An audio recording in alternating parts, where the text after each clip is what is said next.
கடனிலிருந்து நாம் வெளியே வருவதற்கு வல்ல அல்லாஹ்விடத்திலே ஒவ்வொரு நாளும் நாம் துஆ செய்ய வேண்டும், அதற்கான முயற்சிகளை மேற்கொள்ள வேண்டும். அஸ்ஸலாமு அலைக்கும் வரஹ்மத்துல்லாஹி வபரகாத்துஹு. அன்புக்குரிய சகோதர சகோதரிகளே, நீங்களும் நானும் உலகத்தில் வாழக்கூடிய எல்லோரும் ஆசைப்படக்கூடிய ஒரு விஷயம் என்னவென்றால், நோயில்லாத வாழ்க்கை வேணும் அப்படின்னு ஆசைப்படுவோம். அதே மாதிரி தான் நம்மள பல பேருடைய ஆவல் கடனில்லாத வாழ்வு வேண்டும் என்றும் விருப்பப்படுவோம். ஏன்னா ரெண்டுமே பாரம், ரெண்டுமே சுமை, ரெண்டுமே கஷ்டம். நோயோடு வாழுகிற வாழ்க்கையும் சிரமமானது, அதே போல்தான் கடனோடு வாழுகிற வாழ்க்கையும் அது உள்ளபடியே சிரமத்திற்குரியது தான். ஆனால் இன்னைக்குள்ள காலகட்டம் எப்படி ஆகிப்போச்சுன்னா, கடனோடு தான் நம்முடைய வாழ்க்கை ஒவ்வொரு நிமிடமும் ஒவ்வொரு நாளும் நகர்ந்து கொண்டிருப்பதை பார்க்க முடியுது.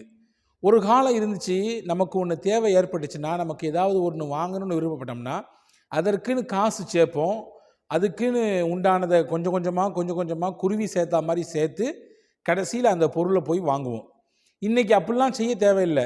தாராளமாக பல பேர் கடை விரித்து வச்சுருக்காங்க, நீங்கள் வந்து வாங்கிட்டு போங்க, உங்கள்கிட்ட கையில் என்ன இருக்கோ கொடுத்துக்குங்க, மிச்சத்தை பேசாமல் இஎம்ஐயில் போடுங்க என்று சொல்லி இருக்கக்கூடிய ஒரு சூழலிலே நாம் கடனோடு தான் வாழுகிறோம். அதுவும் எப்படியான கடன்? வட்டியோடு பின்னி பிணைந்து இருக்கக்கூடிய கடன் தான் நம்மிலே பலருடைய வாழ்வோடு சம்பந்தப்பட்டிருக்கிறது. நிறைய பேர் கடனில் சிக்கி தவிப்பதை பார்க்கிறோம் இல்லையா?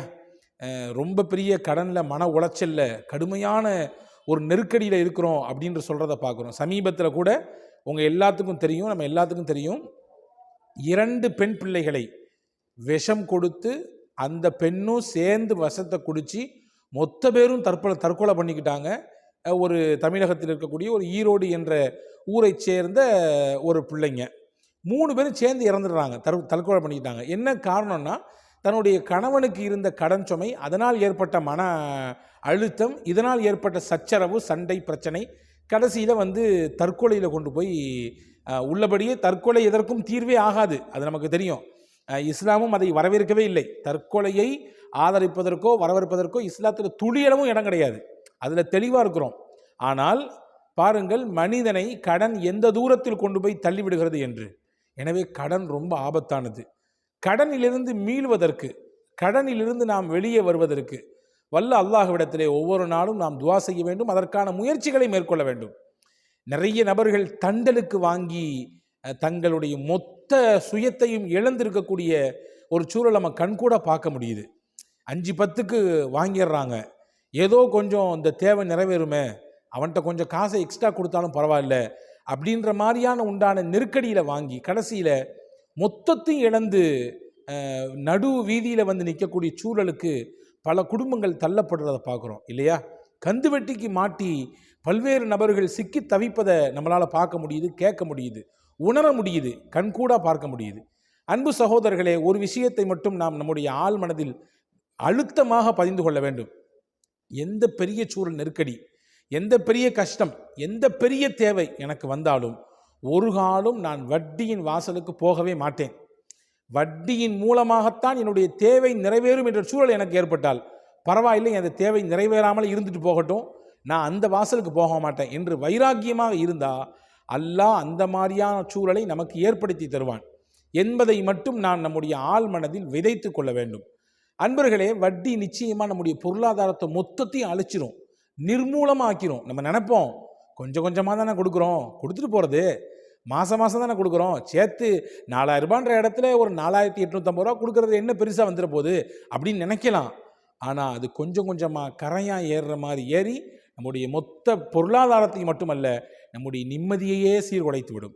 எனவே அன்பர்களே, நாம் அதிலிருந்து தவிர்வதற்கு முயற்சிக்க வேண்டும். முதலிலே கடனை வாங்குகிற பொழுது யோசிக்கணும், நம்ம இதை திருப்பி எவ்வளோ சீக்கிரத்தில் கொடுக்க முடியும், எவ்வளோ சீக்கிரத்தில் இதை அடைக்கலாம், கொடுத்த வாக்குறுதியை நம்ம சரியான முறையில் நிறைவேற்றிடணும். அவங்களுக்கு இந்த நேரத்தில் கொடுக்குறோன்னு சொல்லி நம்ம முடிவு பண்ணிட்டா அந்த நேரத்தில் எப்படியாவது கொடுத்துடணும், அதற்குண்டான சூழலை உருவாக்கணுன்ற எண்ணத்தில் நம்ம வாங்கணும். எனவே தான் பெருமானார் ஸல்லல்லாஹு அலைஹி வஸல்லம் சொன்னாங்க, யார் கடனை வாங்கும் பொழுது மிக சீக்கிரமாக கொடுத்து விட வேண்டும் இறை அருளால் என்ற எண்ணத்தில் வாங்குகிறாரோ அல்லாஹ் அவருக்கு திரும்பி கொடுக்கறதுக்கு உண்டான சூழலை ஏற்படுத்துவான், சீக்கிரமாகவே ஏற்படுத்துவான். ஆனால் வாங்கும் பொழுது 2 விதமான எண்ணம், கொடுத்தா கொடுப்போம், இல்லைன்னா தள்ளி விட்டுடலாம், பார்ப்போம் 4 மாதம் கழித்து பார்க்கலாம். கடன் வாங்கும் வரை நம்மிடத்தில் சிலர் நடந்து கொள்ளக்கூடிய நடவடிக்கையும் வாங்கியதற்கு பிறகு அவர்கள் பேசுகிற பேச்சும் நடந்து கொள்ளக்கூடிய நடவடிக்கையும் எவ்வளோ வித்தியாசமாக இருக்குன்றது நம்ம உலகத்தில் நம்ம பார்க்க முடியுது இல்லையா? அப்போ இதெல்லாம் எதுக்கு ஏற்படுது? வாங்கும் பொழுதே நாம் அடைக்க வேண்டும் என்ற எண்ணத்தில் வாங்கினால் அல்லாஹ் அதற்கு ஏற்பாட்டை செய்வான். வாங்கும் பொழுதே அந்த எண்ணத்தில் குளறுபடி ஏற்பட்டு போனால் அந்த ஏற்பாடு அப்படியே கைக்கு பல காசுகள் வந்து போனாலும் கூட கொடுக்கறதுக்கு உண்டான சூழலை அல்லாஹ் தரமாட்டான். எனவே அன்பர்களே, இதை நாம் முதலில் கவனத்தில் வைக்க வேண்டும். வாங்கிவிட்டால் நாம் தான் பொறுப்பு. அந்த கடனை கொடுக்கும் வரை கடனோடு ஏற்படக்கூடிய மரணத்தை விட்டு பெருமானார் ஸல்லல்லாஹு அலைஹி வஸல்லம் பாதுகாப்பு தேடினாங்க என்பது ஒரு செய்தி. அந்த கடனோடு ஒருவர் மரணித்து விட்டால், அந்த கடனை அடைப்பதற்கு ஆள் இல்லை என்றால், பொறுப்பாளர்கள் இல்லை என்றால் நான் தொலை வைக்க மாட்டேன் என்று கடுமையாக எச்சரித்திருக்கிறார்கள் பெருமானார் ஸல்லல்லாஹு அலைஹி வஸல்லம். காரணம், அந்த கடனின் தூரம், அந்த கடனினுடைய அந்த வேதனை பாரதூரமானது என்பதை ரசூலுல்லாஹி ஸல்லல்லாஹு அலைஹி வஸல்லம் உணர்த்தி காட்டியிருக்காங்க. வீர மரணம் அடையக்கூடிய நபருக்கு எல்லா பாவத்தையும் அல்லாஹ் மன்னிப்பான், ஆனால் கடனை தவிர என்று பெருமானார் சொன்ன வார்த்தையிலிருந்து அதனுடைய கனம் எவ்வளவு அப்படிங்கிறத நம்மளால் புரிஞ்சிக்க முடியுது. எனவே அன்பர்களே, இந்த காணொலியில் நான் உங்களுக்கு முதலில் சொல்லக்கூடியது, வாங்கும் பொழுது எவ்வளவு சீக்கிரம் திருப்பி கொடுக்க முடியுமோ அவ்வளோ சீக்கிரம் கொடுத்துருவேன் என்ற வைராக்கியத்தோடு செயல்படுங்கள். உங்கள் தேவைகள் எல்லாம் அடுத்த கட்டத்தில் வைத்துவிட்டு கடனை கொடுக்கறதுக்கு என்ன முதல்ல முடியுமோ அதை முடிச்சுட்டு அதுக்கடுத்து மற்ற தேவைகளை பார்க்கலாம். இந்த காணொலியின் இன்னொரு பாகம், கடனில் சிக்கி தவிக்கக்கூடியவர்கள் அல்லாஹ்விடத்தில் எப்படியான முறையீடலை, எப்படியான துவாக்களை செய்து அதிலிருந்து நாம் மீள வேண்டும் என்பதை குறித்து உண்டான செய்தியை பேசுகிறது. புகாரி முஸ்லிம்லே ஒரு ஹதீஸ் வந்திருக்கிறது. சையதத்துனா ஆயிஷா சித்திகா ரலியல்லாஹு தஆலா அன்ஹா உம்முல் முஃமினீன், மூமின்களின் அன்னையர் ஹஸரத் ஆயிஷா அம்மா சொல்கிறாங்க, ரசூலுல்லாஹி ஸல்லல்லாஹு அலைஹி வஸல்லம் ஒவ்வொரு நாளும் தொழுகையில் இந்த துவா ஓதுவாங்க. நம்ம இதை மனப்பாடம் பண்ணி வச்சுக்கணும். கடனில் சிக்கியிருக்கக்கூடிய சகோதரர்கள் கண்டிப்பாக இதை மனனம் செய்யுங்கள். அல்லாஹும்ம இன்னி அஊது பிக மினல் மக்ரமி வல் மஅஸமி. யா அல்லாஹ், உன்னிடத்தில் நான் கடனை விட்டும் பாவங்கள் செய்வதை விட்டும் காவல் தேடுகிறேன் அப்படின்னு சொல்லி ரசூல் ஸல்லல்லாஹு அலைஹி வஸல்லம் இந்த துவாவை ஓதுவாங்க. ஒவ்வொரு தொழுகையும் ஓதுவாங்க. ஆயிஷா அம்மா சொன்னாங்க, யா ரசூலல்லாஹ், மற்ற தேவைகளை விட்டு நீங்கள் பாதுகாப்பு தர்றதை விட இந்த கடன் விஷயத்தில் ரொம்பவுமே நீங்கள் அதிகமாக நீங்கள் அல்லாட்ட காவல் தேடுகிறீங்களே, என்ன காரணம்? இந்த கடன் விஷயமா ரொம்ப அல்லாட்ட நீங்கள் வந்து இஸ்தியாதா செய்றீங்களே, பாவம் மன்னிப்பு தர்றீங்களே, அதிலிருந்து நீங்கள் பாதுகாக்கணும்னு அல்லாட்ட வேண்டுறீங்களே, என்ன காரியம்னு கேட்டாங்க. அப்போ ஸல்லல்லாஹு அலைஹி வஸல்லம் சொன்னாங்க, ஆமாம், ஏன் நான் அதிகமாக கடன்லேருந்து பாதுகாப்பு தர தெரியுமா? எப்போ ஒரு மனுஷன் கடன் பட்டுட்டானோ அந்த சுமை அதிகரித்து போகுதோ, அவன் பேசினால் பல சந்தர்ப்பங்களிலே பொய் பேசக்கூடிய சூழல் ஏற்படும். அவன் கொடுத்த வாக்குக்கு மாறு செய்யக்கூடிய சூழலிலே கொண்டு கடன் அவனை சில சந்தர்ப்பங்களில் தள்ளிவிடும். ரெண்டு பாவம் நடந்துடும்.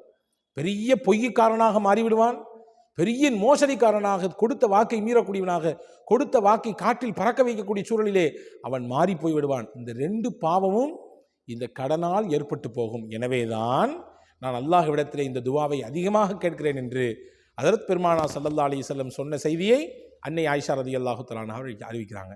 எனவே அன்பு சகோதரர்களே, கடனில் சிக்கி தவிக்கக்கூடிய நிறைய பேர் நிறைய வீடியோஸை பார்க்கும் பொழுது கமெண்ட்ஸிலே கேட்டார்கள், கடன் சம்பந்தமாக பிரத்தியமாக ஏதாவது துவா சொல்லித்தாங்கன்னு சொல்லி. இந்த துவா புகாரி முஸ்லிம் என்ற நூல் கிரந்தங்களிலே பதிவு செய்யப்பட்டிருக்கிறது. அவசியம் இதை நீங்கள் ஓதி வாருங்கள்.